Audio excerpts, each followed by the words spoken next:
शांति। आज 1 दिसंबर 2021 की बाबा की साकार मुरली है। मुरली की महावाक्य है, मीठे बच्चे, क्रोध भी बहुत बड़ा कांटा है, इससे बहुतों को दुख मिलता है, इसलिए इस कांटे को निकाल सच्चे सच्चे फूल बनो। प्रश्न है, कांटे से फूल बनने वाले बच्चों को बाप कौन सी आदत यानी धैर्य देते हैं? उत्तर है, बच्चे अभी तक कांटे से फूल बनने में जो माया विघ्न डालती है, यह विघ्न एक दिन खत्म हो जाएंगे। तुम सब स्वर्ग में चले जाएंगे। यह कलयुगी कांटे खत्म हो जाएंगे।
आत्मा एक है। ब्रह्मा, विष्णु, शंकर अथवा लक्ष्मी नारायण आदि कोई भी मनुष्य आत्मा से कभी गति सद्गति का वर्षा मिल नहीं सकता। मनुष्य न आत्मा को यथार्थ जानते हैं, न परमात्मा को जानते हैं। एक परमपिता परमात्मा ही आत्मा का रियलाइजेशन करा सकते हैं। ज्ञान से सद्गति होती है। ज्ञान तो एक बाप ही देते हैं। कोई कोई बच्चे फिर यज्ञ की स्थूल सेवा भी बहुत करते हैं। इस सब्जेक्ट से भी मार्क्स मिलती हैं। अब तुम बच्चों को बाप अमर कथा तिजरी की कथा सुनाते हैं। यह वास्तव में कथा नहीं है, यह है रूहानी ज्ञान। अपने को और बाप को जानना। वह तो कह देते हैं जैसे पानी से बुदबुदा निकलता है फिर समा जाता है।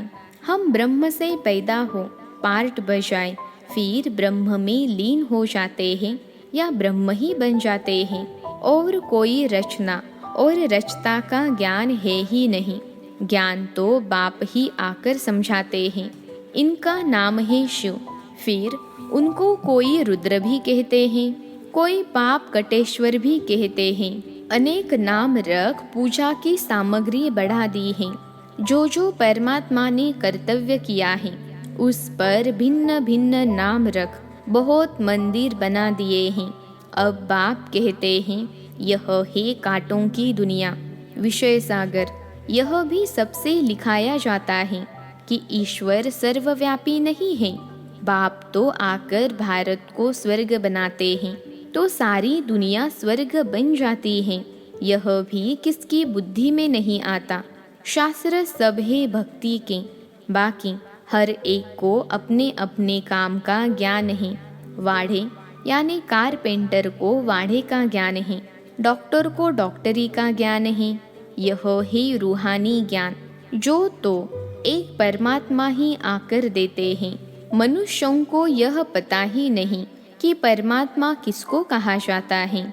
गीता में श्री कृष्ण का नाम डाल दिया है। मुख्य बात है ही यह।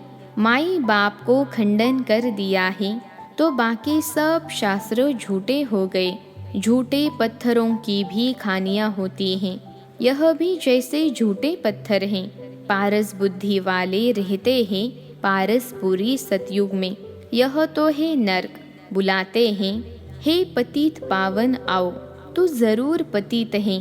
नर्क और स्वर्ग दोनों भारत में ही हैं। कोई मरते हैं तो कहते हैं स्वर्ग गया। यह बुद्धि में नहीं आता कि स्वर्ग तो सतयुग को कहा जाता है। परमात्मा स्वर्ग की स्थापना करते हैं, न कि नरक की। रावण राज्य कब से शुरू होता है यह भी किसको पता नहीं है। भले शास्त्र बहुत पढ़ते हैं, ब्रह्मचर्य में भी रहते हैं, परंतु पैदा तो विकार से होते हैं ना।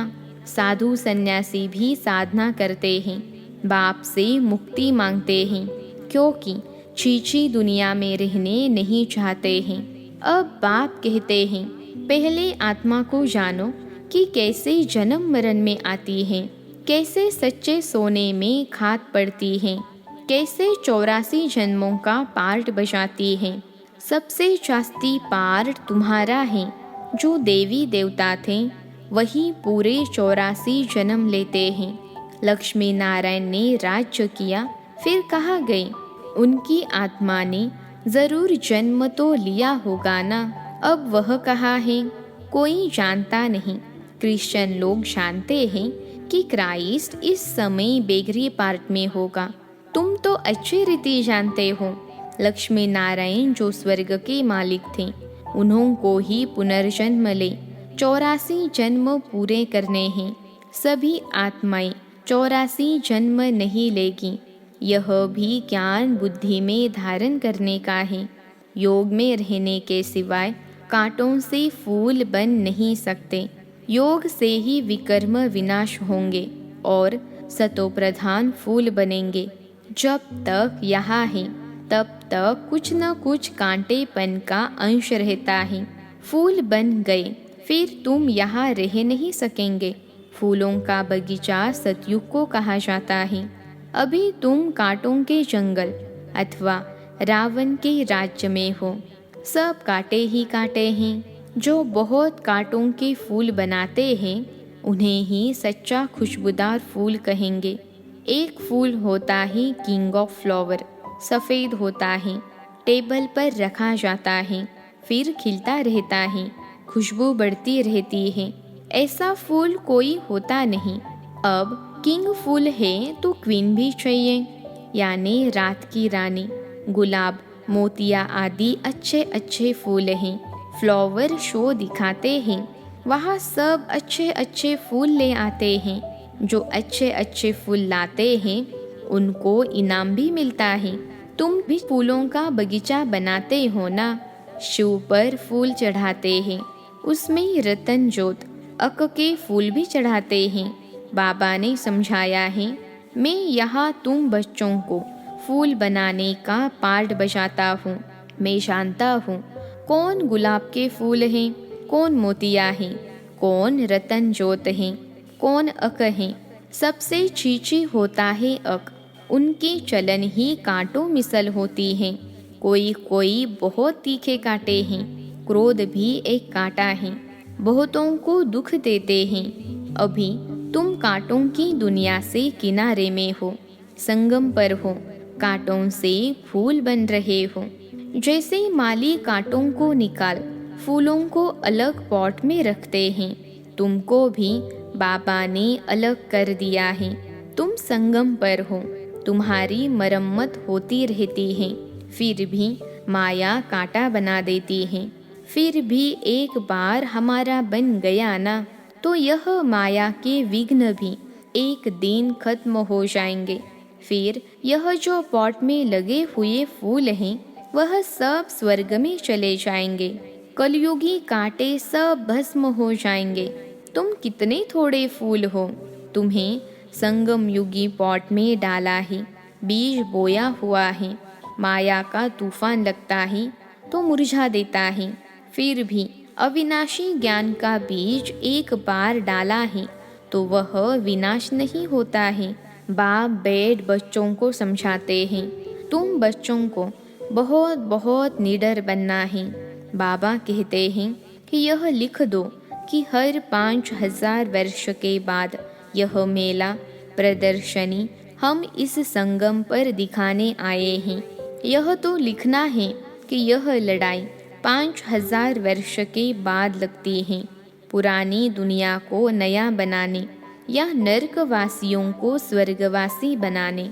बाबा डायरेक्शन तो बहुत देते हैं, युक्तियाँ तो बहुत सहज बताते हैं। बाप को याद करो और स्वर्ग की बादशाही लो। मनुष्य तो पानी में डुबका मारते रहते हैं, सो भी सागर में जाए ना। नदियाँ सागर से निकली हैं, नदियों का बाप सागर है ना। वहाँ जाकर स्नान करो, परंतु वह खारा है, इसलिए मीठी नदियों में स्नान करते हैं। अभी तुम हो ज्ञान सागर के बच्चे। ज्ञान सागर पतित पावन बाप है, तुम उनके बच्चे। जो जितनी जास्ती सर्विस करेंगे तो समझा जाएगा यह अच्छा फूल है। प्रदर्शनी में भी घड़ी घड़ी अच्छे फूलों को बुलाते हैं, समझते हैं फलाने हमसे होशियार हैं, परंतु होशियार का फिर रिगार्ड भी रखना चाहिए। बाबा हमेशा समझाते हैं, कभी क्रोध नहीं करो, प्यार से समझाओ। क्रोध कोई करता है तो बाबा समझते हैं कि इनमें कड़ा भूत है। माँ बाप पर भी क्रोध करने में देरी नहीं करते हैं और ही दुर्गति को पा लेंगे। गरीब निवास कब गरीबों पर क्रोध करेंगे क्या?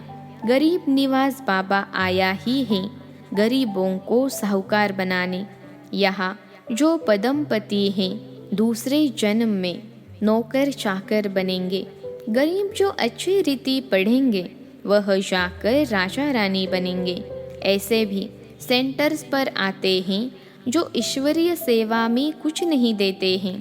उनको पता ही नहीं कि थोड़ा भी बीज बोने से हमारा भविष्य कितना ऊंच बनेगा। सुदामे का मिसाल है ना, ईश्वर अर्थ दान करते हैं, समझते हैं दूसरे जन्म में फल मिलेगा। बाबा लिख देते हैं, बच्चे तुमको एक ईंट के बदले महल मिल जाएंगे। यहाँ कौड़ियाँ देते हो, वहाँ हीरे बन जाते हैं। इसलिए चावल मुट्ठी का गायन है। गुरु नानक के ठिकाने में जाते हैं, कुछ न कुछ रखते जरूर हैं, परंतु यहाँ तो बाप दाता है ना। अच्छा, मीठे मीठे सिखिलते बच्चों प्रति माता पिता बाप दादा का याद प्यार और गुड मॉर्निंग। रूहानी बाप की रूहानी बच्चों को नमस्ते। हम रूहानी बच्चों की रूहानी माता पिता बाप दादा को याद प्यार, गुड मॉर्निंग और नमस्ते बाबा नमस्ते। धारणा के लिए मुख्य सार। पहली पॉइंट है, बहुत बहुत निडर बन कांटों को फूल बनाने की सेवा करनी है। सब में अविनाशी बीज बोते रहना है। दूसरी पॉइंट है, क्रोध का बहुत बड़ा कांटा है, उसे छोड़ बहुत बहुत प्यारा बनना है। प्यार से सर्विस करनी है, सर्विसेबल का रिगार्ड रखना है। आज का वरदान है, सर्व के गुण देखने व संतुष्ट करने की उत्कंठा द्वारा सदा एक रस उत्साह में रहने वाले गुणमूर्त भव।